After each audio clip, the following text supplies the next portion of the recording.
بسم اللہ الرحمن الرحیم۔ السلام علیکم۔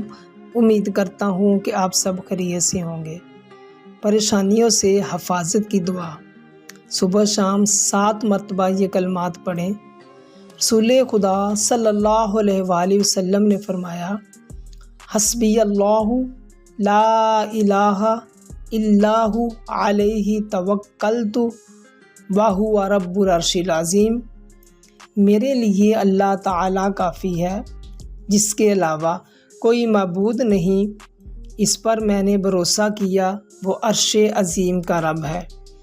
حضرت ابو درداء رضی اللہ تعالیٰ عنہ فرماتے ہیں کہ جو شخص صبح و شام 7 مرتبہ یہ دعا پڑھے، اللہ پاک اس کی تمام حقیقی اور خیال پریشانیوں میں کفایت کرے گا۔